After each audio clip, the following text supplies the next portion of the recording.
Hello, here on the live stream from Cox's Bazar, Bangladesh.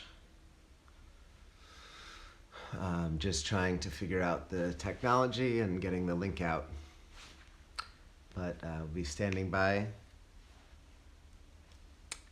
and hopefully have a nice conversation and the technology will work.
Hello.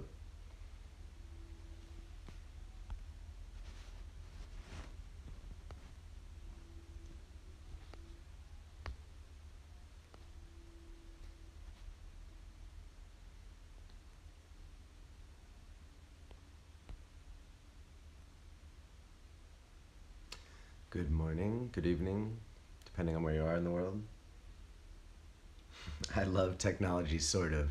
Me too. It was. It's amazing that we can do this, and it's only going to get better. Hack fear.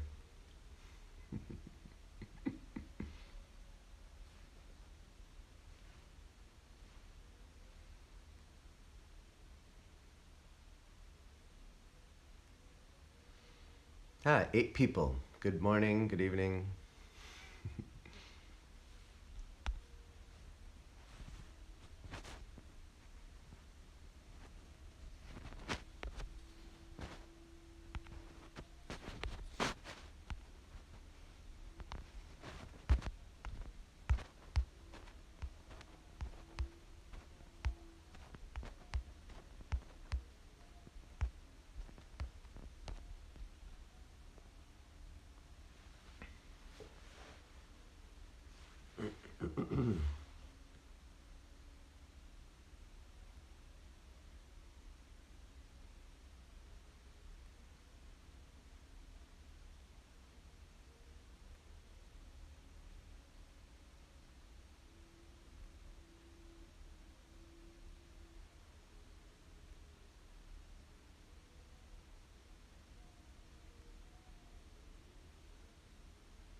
Excuse me.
All right. Well, I guess I might get started now.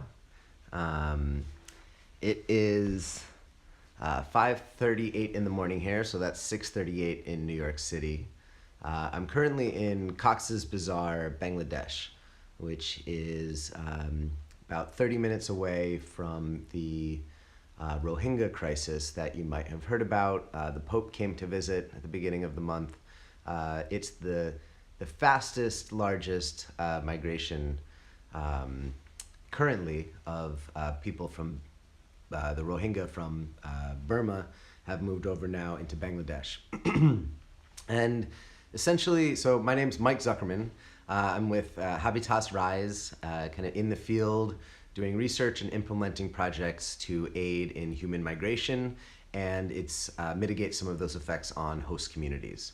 And most of my focus has been in Uganda, but I'm not a humanitarian worker until the last year and a half. And so I'll get a little bit into that story.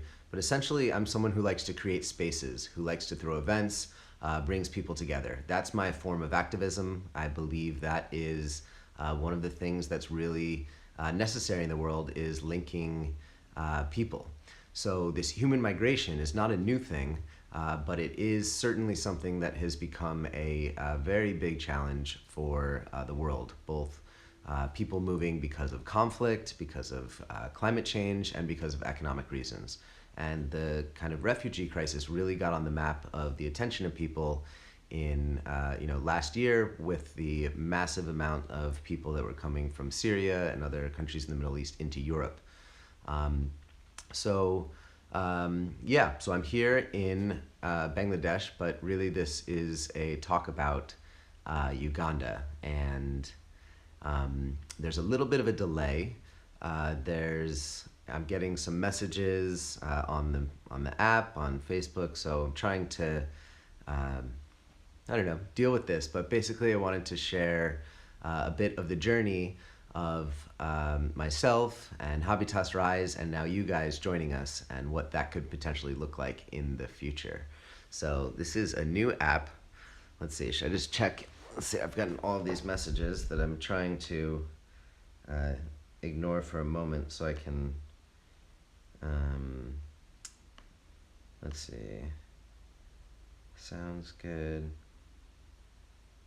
I don't know what that is. All right, well, I'm just going to ignore the messages for a little bit. The time is 45, so we'll present for a little bit here. Basically, as I said before, I am, my work is around gathering people together. And my first international trip was in Uganda in 2010 during the World Cup that took place in South Africa. It was the first time that the World Cup was on the continent of Africa, and I was sent there by UNICEF to show the World Cup for free in the slums of Kampala. and brought a giant inflatable projector screen and showed the games for 30 days straight. And during halftime, we would simply ask the question of what are some challenges here and what can we do to alleviate them? And if you just try and gather, say who wants to come and help the community, you get some good people. But if you say who wants to watch the World Cup, everyone gets to show up. And that's really kind of one of the main methodologies of the work that I've been doing and with Habitas is leading with culture. Because in order to come up with the most equitable decisions, you really have to get everybody involved. And that's what you do when you use sports and music and food and all of these things that naturally gather people. And one of the main, I was an environmental activist at the time, and one of the main issues that was brought up was road safety. There was this new highway that was just put in that bisected two of the ghetto areas, Chebando and Kamucha, and that was what was brought up during halftime as one of the major things to deal with. And so we bought a children's crossing sign and we went down to the road and we just started stopping traffic during the morning and the evening when the children were going, because 1 to 2 children a week were getting hit by cars. This was a really profound moment for me of, I wanted to do stuff around the environment and plastic, but the simple thing of gathering people with culture and then asking them what they wanted really led to the thing that was most needed in the community. Fast forward several years, I worked on a project in San Francisco with many friends called Free Space, where we took an abandoned building and we did kind of the same thing as in Uganda, where we asked people what they wanted to do with the space. And we were able to take this kind of urban decay building and we were able to rent it for just $1 in San Francisco, even though they wanted $26,000 a month. And we're able to take this kind of ugly abandoned building and add murals to it. There's the side of the building there. And we were able to, again, use culture to gather people. And once they got inside, we kind of asked them what they wanted to do. Here, I'm trying to learn how this technology works. But this is a picture of the outside of the building. And this is the methodology, essentially, of allowing people to come into a space and shape it themselves. And I've done this project now. Here's a project of, this is a picture of the inside of the building. So again, we took these abandoned spaces and kind of filled them with people and culture and made some really interesting things happen. We even, it's this concept kind of like user-generated physical space. So this is Free Space in San Francisco, where we did 119 events in our first 30 days.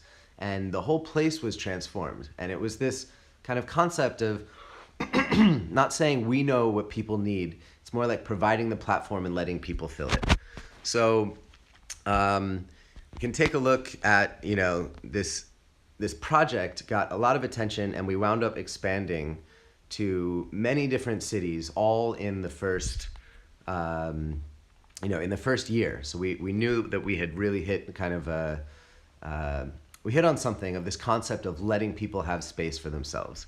And about a year and a half ago, I was invited to Greece to try this same exact concept, but in a refugee context.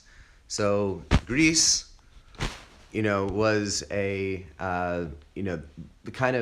first time I had been exposed to the refugee crisis. And there were some philanthropists from America and one from Canada who had been donating a lot of money to the Greek refugee crisis.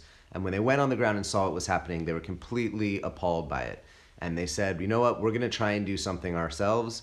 And let's find somebody who knows how to set up spaces, but hasn't necessarily done refugee work before and has some of these bad habits. And so this is kind of just to show you some images of what the Greek refugee crisis looked like. This was a camp called Idiomeni. It was just on the border. It was literally a train station, 15,000 people piled up here. It was quite historic in the refugee context. When they started to eliminate these camps and move people in, this is what the government and the NGOs were doing. They were putting tents in the middle of oops, sorry. This is what the government started to do by evacuating. They were putting tents in the middle of warehouses, and stacking 15 people sometimes in some of these tents. This is an example of a field tent set up by another large NGO. Again, it's very hot and very cold in Greece. And this is, around the time that I started to get connected to habitas. And here's just showing, here's some tents put up by the UNHCR, and here's some tents put up by habitas, in a much more thoughtful way and a beautiful way, in a way that actually makes people feel fantastic. And this is how I got linked to habitas and learned about Rise, was that they had some extra equipment that they had used and were offering it to the refugee situation, potentially in Greece. So just a couple more images here on Greece. What we decided to do is ask the refugees what they wanted, the same kind of methodology of saying, how would you build a camp? I know this is a difficult situation, but how would you build a camp? And we wound up taking an abandoned warehouse, just like the concept of free space, and allowing the refugees and the volunteers to start building it. And this is actually, some of the photos that the volunteers were able to create, or some of the areas, the kind of, play spaces. And we took the entire building and we started to install walls and doors and new electrical systems. And we did this all with volunteers and refugees. This is a list of our refugees. We had refugees, mostly came from Spain. The Catalonians are really a lively bunch. And we were able to create, again, a space that looked like this. This was the outside of our refugee camp. As you see, compared to the other pictures, it's quite a stark difference. And here's the outside of the refugee camp. Sorry, I'm still trying to learn how to use this app. This is the comparison as well. I mean, you look at, here's on the top, this is a refugee camp built by the government and the NGOs.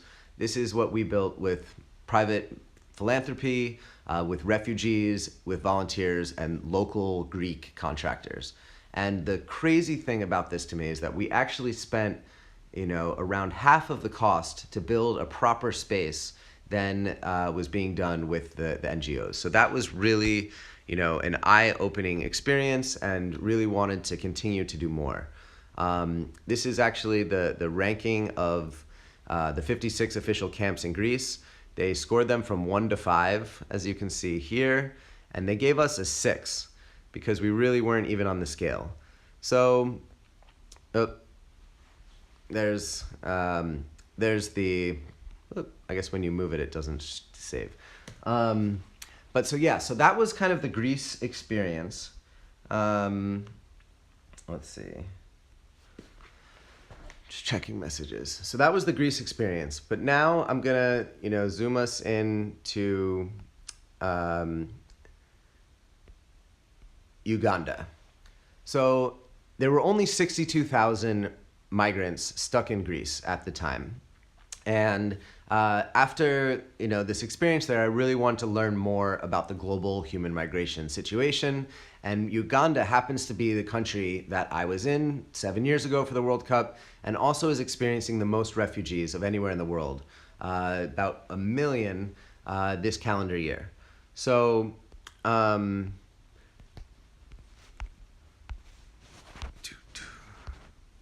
okay, so I went to Uganda with the NGOs and kind of showed up to the refugee camps. But it wasn't really the experience. It wasn't really the experience that I was looking for. I was mostly driving around in the white, UN van and pointing out the window and saying, these are some refugees. However, on my first day in Nakivale, which is a refugee camp, I saw this building. I saw this building that was built out of soda bottles, and it had the name on it, Opportunity, which means refugees and opportunity. And I had them stop the car, and I got out, and I had to find out who was making this, because that's really the most important thing you can do in any of these scenarios, is to identify self-starters and support them. This is a house built out of bottle bricks. It's very different than everything else that you will see in Nakivale. And I guess to give some context of Nakivale, so here is Uganda. Nakivale is in the southwest corner, way down here, and it's a 59-year-old refugee camp that's been there for 59 years with 12 different nations. Let's see if that didn't make it. Sorry for all of these technical difficulties. But yeah, so this is a map of Uganda. Kampala is the capital. That's very close to the airport. And in this southwest corner down here is where Nakivale is. That's the main camp we're going to be talking about. It's 59 years old, 170,000 people from 12 countries. So it's really a Pan-African city where people are living together in peace. And it's really kind of serves as, a model. This is an aerial drone shot of kind of the main area called New Congo. There's also Somali Central, New Buja, which is the Burundi area. And it's really, in my mind, it's my favorite city in Africa, to be honest. And so, I was talking about seeing this place called Opportunity, and we've now been spending a lot of time working there. Here's one of Opportunity's spaces. This was a project that we just finished in the last month. You can see the bottle brick house on that side, and this is another building that's kind of a studio for music and for video and also art. And we brought with us an artist named Shrine who painted this beautiful, oh man, was it not there the whole time when you relocate? But he painted this beautiful mural. And this is part of the idea, again, of using culture inside of these camps that really everything kind of looks the same. But it doesn't cost a lot of money. It doesn't take a lot of time to transform these places and really give a different perspective of what a refugee camp could be, and can function. This is James. He's a Congolese refugee, and we've been setting him up with recording equipment that he's been shooting and documenting everything that's going on there. We're having design sessions. We're facilitating all sorts of discussions. And this is kind of the crux of the call right here. Is basically we're able to look around and see that there's lots of space. And we identified this plot of land that wasn't being utilized. And let's see, we're able to identify this plot of land right here. And this is one of the major initiatives that Habitas Rise is embarking on that's really quite unique in the world of refugees and has the tremendous amount of potential. And it's essentially creating a public space for the refugees to use here. It is called Uhuru, which is the Uhuru is the Swahili word for freedom. And this was a design that Patrick, who's a Congolese refugee, came up with in order to kind of use the sloping nature of the property to be able to set up a sound camp. In some ways, this really is, very similar to setting up a sound camp at Burning Man, in that, you have something that will attract people to it, and then you have entertainment and you have interaction. And again, there's all sorts of things that are needed in refugee camps, but the NGOs aren't really thinking about this type of thing.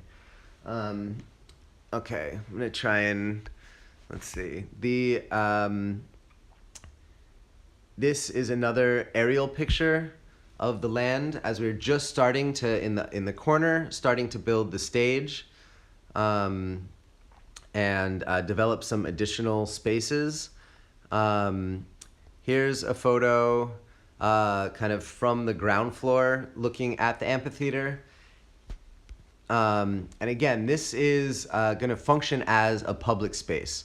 And, space is really so important in every, in every city, in every, project.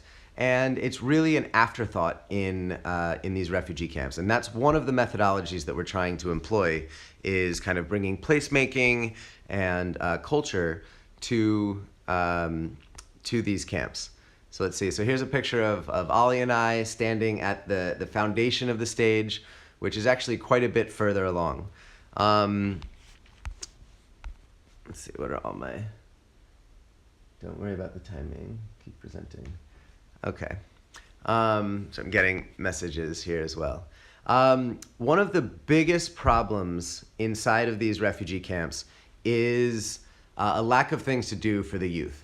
This is a group of refugees I found that are from South Sudan that made themselves the Ministry of Useless Affairs. That's the chairman in the green shirt, and over here is the spokesperson. And it's a group of about 150 youth that say they have nothing to do. They're completely useless. And this is the case for hundreds of thousands of young people.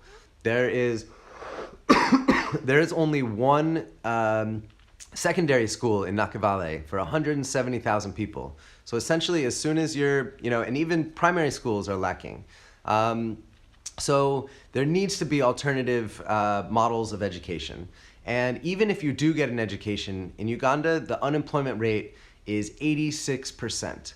86%. But people are really struggling to be able to come up with money to send their kids to school because they know that that's the future. But again, they're not being trained for what they need to be able to get another job. And that's where there's a really amazing opportunity to rethink what needs to be learned, how people learn, what a school is, what a learning environment is, what just, stoking inspiration and curiosity can bring.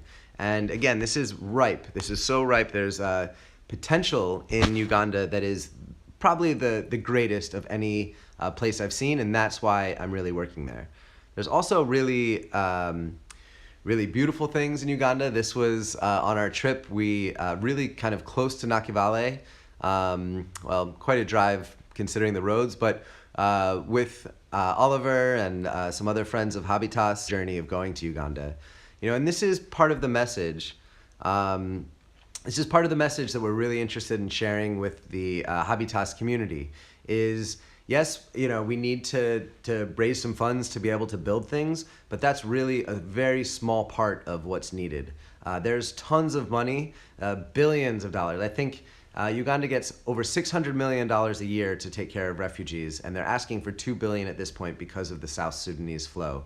But it's not money that's going to figure all these things out, and this is a global challenge. So, we want people to come visit. We want to find out who is, has some ideas that they've been working on in their personal life, that they've always wanted to prototype somewhere. Uganda really is an amazing place to do that. And, it's also a beautiful place. I mean, this is, another image of Uganda. It's, I think people have this perception a lot of times of, and I did as well, of refugee camps and of, sub-Saharan Africa being this really kind of, I don't know, not like this. I was there with two Swiss brothers, and they said this is one of the most beautiful places they'd ever seen, even being from, the Swiss mountains.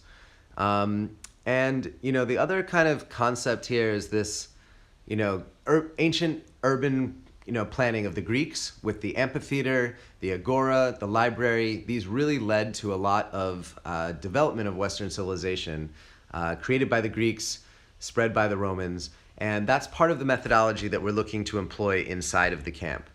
And let's see, this is what the opportunity space looks like now after Shrine added to it, and again, he just did some of these strokes, but really the refugees did all of this themselves.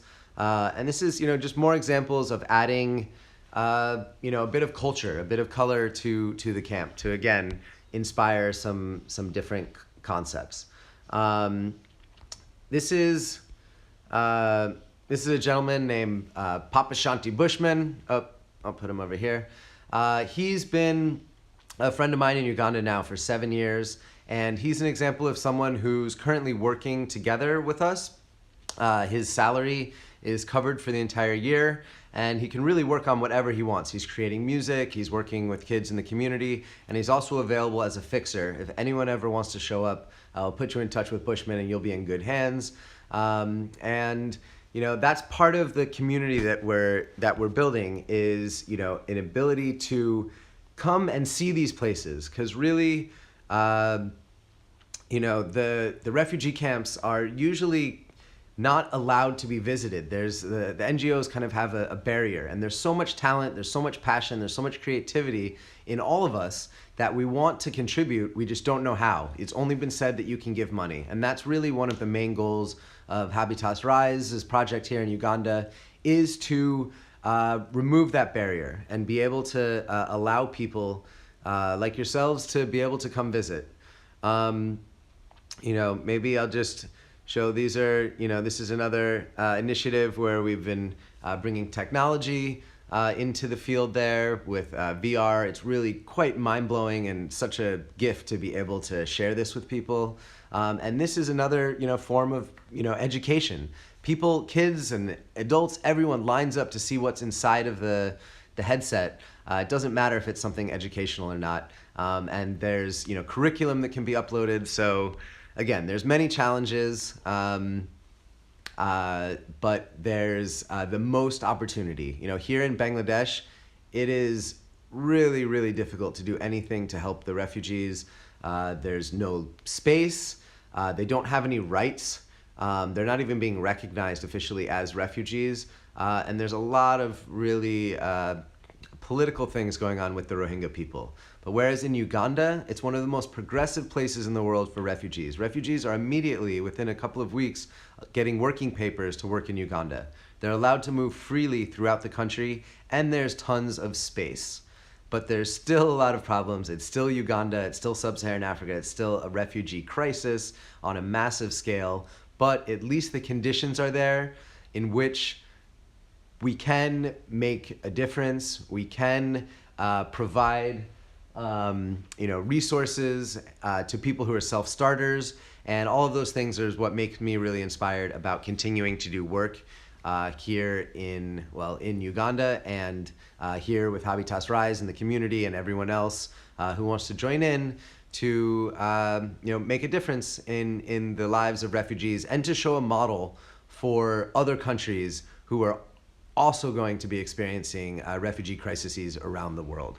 So I think I might, and again, this was a bit of a test, an experiment. You know, I'm getting all these messages, and some of them have to do with this, some don't. It's a bit distracting, so we might try this again. But I guess the idea was to open this up for questions. I'm able to look, let's see, I don't know where it is. There I am. Okay. Yeah, there is a sunrise. Let me see.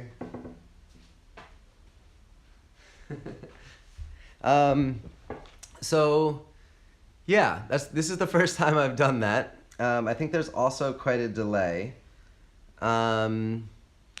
Let's see what picture I can put up. There's a whole new, here I can put, there's my contact info if anyone's interested. That's just kind of a last slide. Okay, so I guess, so any questions? Anyone want to come?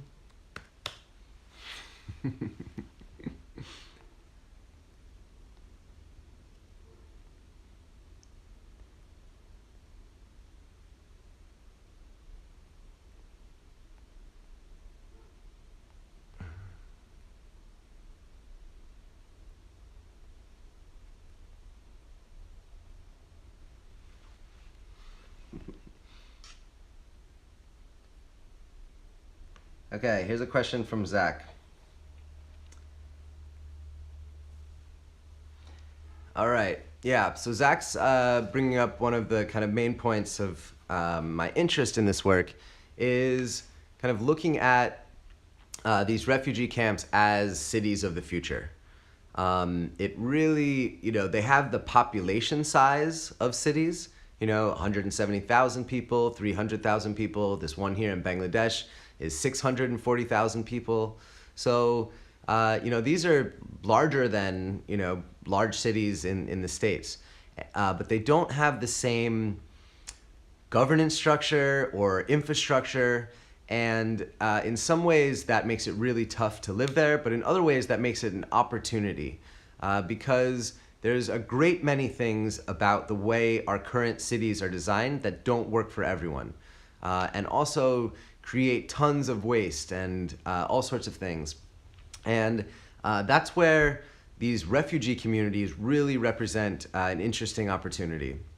Again, when things aren't working, people are open to new ideas. That's why I don't think that London or Paris or New York or Hong Kong are going to be cities where we can prototype new concepts around new types of distributed energy, new types of economy, new types of education. There's already a system in place that's working. Whereas these refugee camps are popping up all over the place, and they're really starting from scratch. Even the hospital clinics are starting out as plastic sheets with wooden poles. This is up in the north of Uganda right now in Bidi Bidi. You have a 300,000 person camp that has nothing but plastic and wood. They're just starting to bring bricks in. So as someone who studies cities, as an urbanist and a placemaker, it's fascinating to watch an entire city, birthed from literally the ground up. And then you have, Nakivale, which is 59 years old, and it's been there forever, but they're not allowed to build permanent structures. And it's kind of a gray area as to what, because it's 59 years old, so it's clearly not a temporary city. And again, all of these things are part of trying to experiment with civic engagement, and structures. It's kind of both. And again, what refugees have and what many people in the world have is time. Lots and lots of time and lots of human capital. And so by making things fun and gathering people together, it's really limitless what is possible, what we can do. And that's kind of the importance of leading with culture, bringing people together, doing what we know how to do well, which is, art and music and entertainment and creating spaces. And I think that's really going to lead to kind of what that to me is the first step of bringing people together. And then we can facilitate, we can ask, we can find out, and then support them in making things. And that's really why the first step here is site control and creating a space that will serve as that beacon for people to come together, to be able to have them themselves and combined with us and other volunteers and different people start making these, because they are malleable, but into more functional cities of the future. Asking what if someone wants to come, how can they get involved?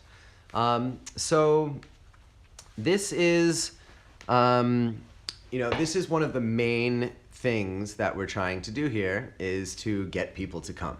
As I mentioned before, there's a little bit of a like a firewall, if you will, around refugee camps.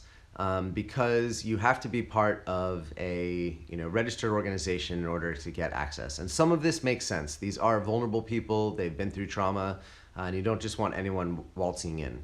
But by establishing relationships with refugees on the ground and with the organizations that work there, I've been building up a solid relationship. And most recently, with the newest trip where Oliver and Habitas came out to see Uganda, we were actually introduced to the Prime Minister of Uganda through some of Oliver's contacts and had a really pleasant conversation with him at his residence. It was pretty cool. We went to the parliament and then got a police escort to the Prime Minister's residence. And the Prime Minister's office is the agency that's responsible for all of the refugees in Uganda. And again, as I mentioned before, Uganda is one of the most progressive policy-wise places on earth for refugees. And so to meet with the Prime Minister was quite an honor, and also very functional in moving forward trying to do things. So yes, that is the idea, to be able to, if people want to come, we'll be organizing those trips through Habitas and Rise.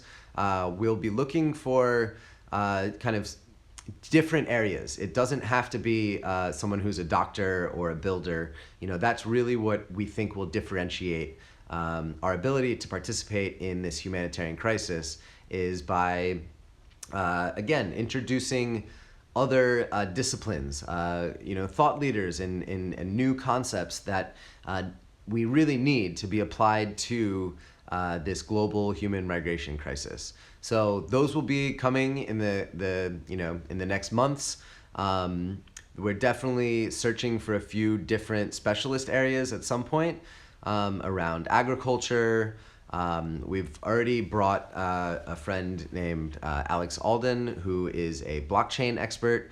There's tremendous amount of potential for utilizing blockchain technology for refugees who don't sometimes have their identity, don't have the ability to get money is very difficult. So there's a lot of possibilities of using blockchain-enabled countless different things to support refugee projects. And so, yeah, these are all different examples of things that we're looking to set up, and we're going to need you to come and visit in order to pull those things off. Let's see. All right. Well, so I think it is close to 7:15, which is our scheduled time. I see 18 people there. That's amazing. Thanks for bearing with me in the middle of the morning in Bangladesh with the first time trying this technology. And this is my first time even doing a live video. I've never done Facebook Live. So I see why sometimes it's quite a bit different than standing on stage in a room with you all. But I will be in New York in January, and we're looking to do some in-person gatherings. And really, this is just kind of just like there's a hard hat tour of the space. This is a hard hat tour of both trying this technology and of what's going on in Uganda, because it's just getting started, and this is going to be something really exciting in the next few months. Will be even massive to see, and over the coming, months and years, this is going to be a community of people just like us that we'll be able to enjoy time with. So thank you very much for joining. Let's see. Here's a question. I thought we were wrapping up. Primary school system, do they need help there? Okay, so yes, I'll just answer that, I guess, and then we'll move on. Sorry, I missed the question. It's very complicated.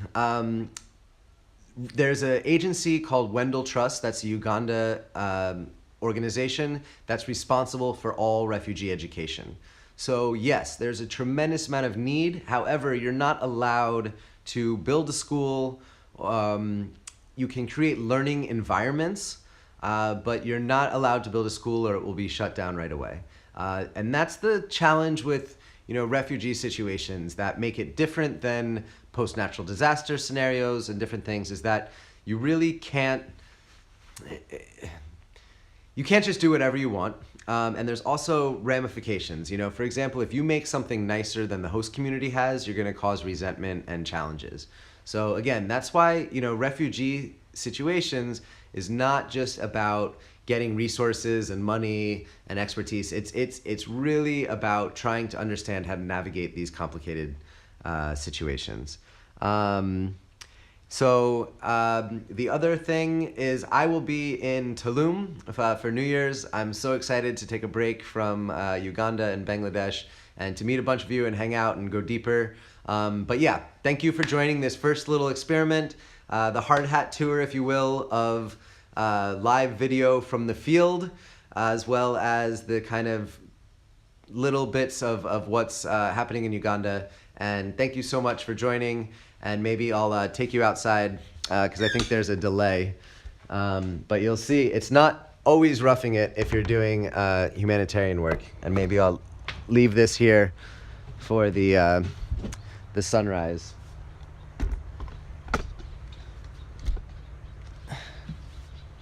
Bye. Thank you. I'm gonna go to bed.